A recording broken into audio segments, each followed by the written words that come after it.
lantaran na paglapastangan. O galian niya Mr. Maravillas na barbaro.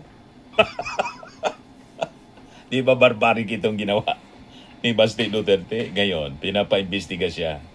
Pinag-utos yung investigasyon laban sa kanya ng DILG. Malamang masuspindi.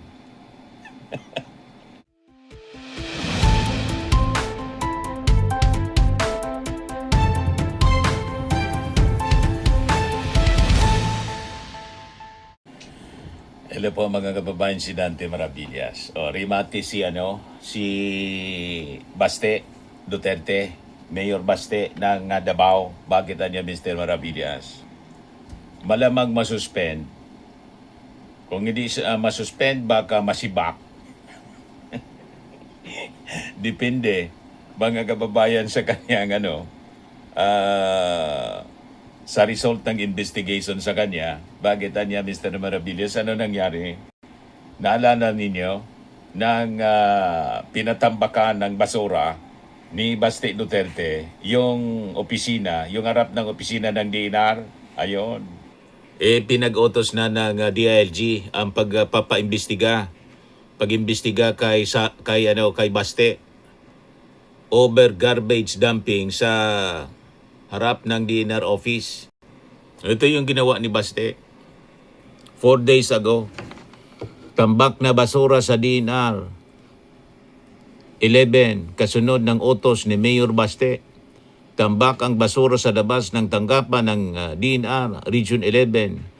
Kasunod ng pahayag ni Davao City Mayor Baste Duterte na gawin itong garbage collection point. Nagugat ang utos nang ipasara ng DNR 11 ang gumuhong New Carmen Sanitary Landfill na ikinasawi ng ilang residente kamakailan at nagresulta naman sa problema sa basura sa lungsod. To manage waste collection moving forward, we have identified additional collection points including one in front of DNR 11 office so they can personally appreciate the volume of garbage that accumulates when an essential public service is halted indefinitely. Naunang payag ni Mayor Baste sa kanyang Facebook post. Siga-siga kasi mga kababayan. Ito yung ginawa niya. Imbes na solusyonan yung kanilang problema sa sanitary landfill, ginawang dumping site, yung mismong opisina ng DNR. Di ba? Lantaran na paglapastangan. O galian niya Mr. Maravillas na barbaro. Di ba barbaric itong ginawa ni Baste Duterte? Ngayon, pinapaimbestiga siya. Pinag-utos yung investigasyon laban sa kanya ng DILG. Malamang masuspindi. Itong ganitong ugali mga kababayan, wala siyang lugar sa gobyerno. So ito yung balita ngayon mga kababayan. Davao City Mayor Sebastian Barte Duterte and other officials will be investigated for possible administrative lapses for ordering the dumping of a pile of garbage in front of the regional office ng DNR in the city according to Malacanang. Sabi ni Press Officer Claire Castro, the Department of Interior and Local Government would conduct a thorough investigation into Duterte's earlier statement ordering the uncollected garbage to be dumped in front of the DNR office, designating it as a garbage collection site. According to Castro, Interior Secretary John Vic Rimulya said, the inquiry would be conducted to examine if there was negligence in violation of environmental laws committed by Duterte or Davao City officials. Sabi naman nila, pinopolitika sila, ginigipit. Magpapa-victim na naman mga kababayan tulad ni Sara Duterte. Gawa-gawa sila ng mga katarantaduhan, pagkatapos pag inaksyonan ng ating gobyerno, sasabihin ginigipit sila, pinopolitika. Di ba? Tulad ni Sara Duterte. Binantaan yung ating Pangulo, si Lisa Marcos, Pagkatapos si Martin Romualdez, tapos winaldas yung confidential funds, mali yung paggamit. Ngayon, inimbestiga ng Congress, finala ng impeachment, sinasabi nila, ginigipit sila. Ganon din sigurado ang magiging drama nito, mga kababayan. O, di ba? So sabi ni Jose Castro, however, we do not want to preempt whatever action Secretary Remulla may take on this matter. What he assured us is that he will conduct an investigation. Castro said the administrative penalties would depend on the gravity of the offense found to be committed by Duterte or city officials, ranging from reprimand, suspension, or removal from office. Kailangan ipatanggal na siguro yan. Hindi lang suspension, removal ang dapat na gawin. Kasi winalang yan niya yung opisina ng DNR. Imagine, ganun ba yung dapat na maging ugali na isang local official po?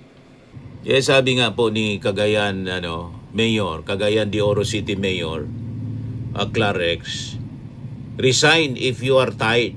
Mayor Clarex Islam, Mayor Baste over garbage row.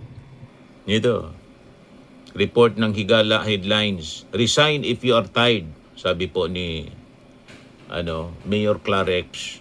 Gisaway ni Mayor Clarex, oy, si Mayor Baste Duterte og giingon nga dili masulbad ang problema pinaagi sa paghimo og laing problema.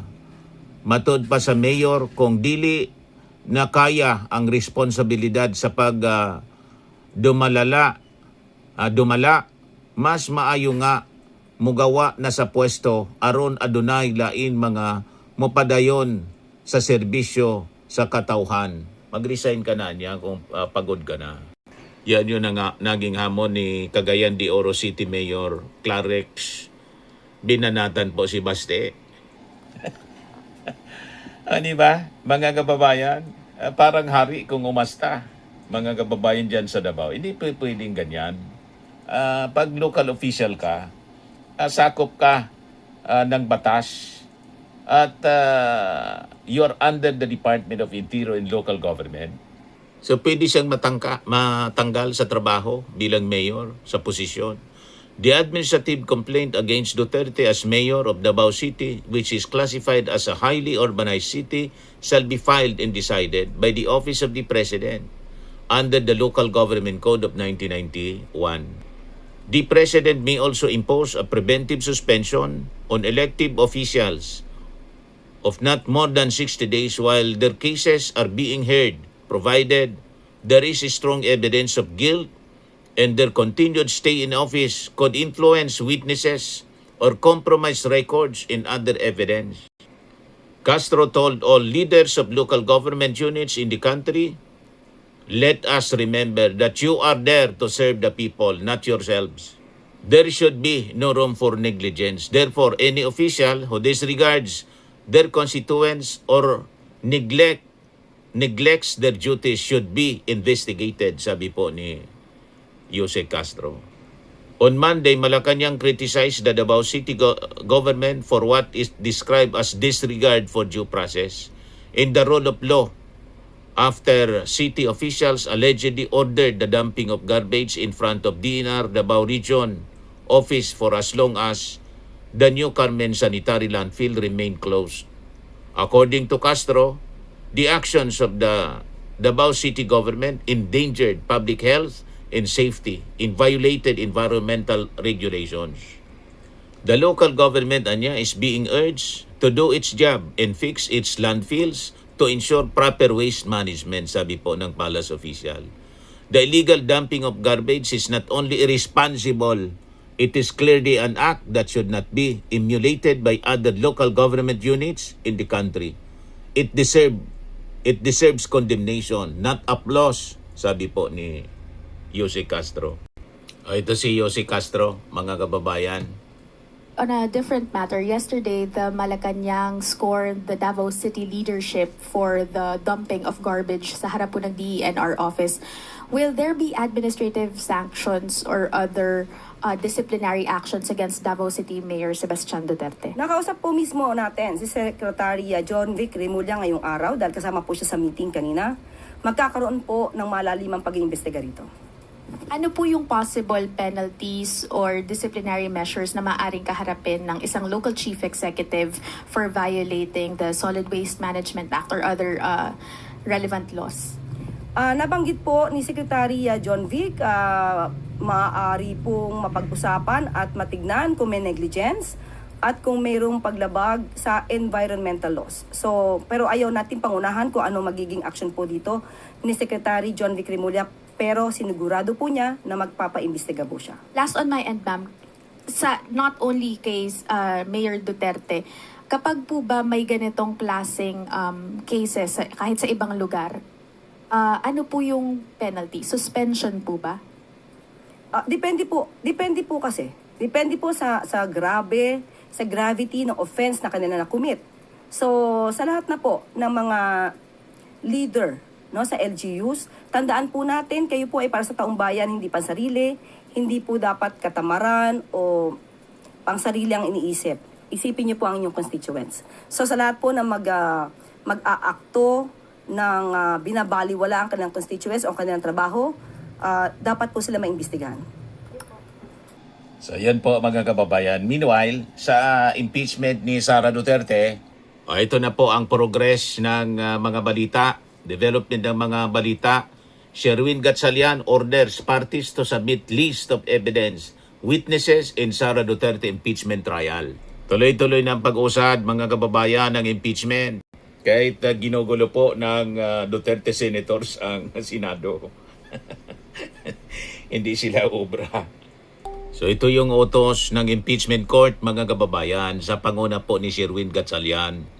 Sabi sa kanyang pinalabas na notice, please take the notice that the pre-trial conference for the impeachment trial of Vice President Sara Duterte is hereby scheduled to take place at 9 a.m. June 18, 2026 Thursday at the Senator M. Claro Recto Room, second floor, Senate of the Philippines.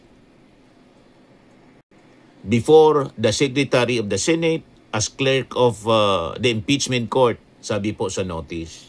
The parties will be notified of subsequent dates for the continuation of the pre-trial conference if any. Di ba, mga kababayan? O ngayon, kanina sa press briefing na itanong din itong kaguluhan sa Senado. Pakinggan natin yung reaksyon ng Palasyo Malacanang.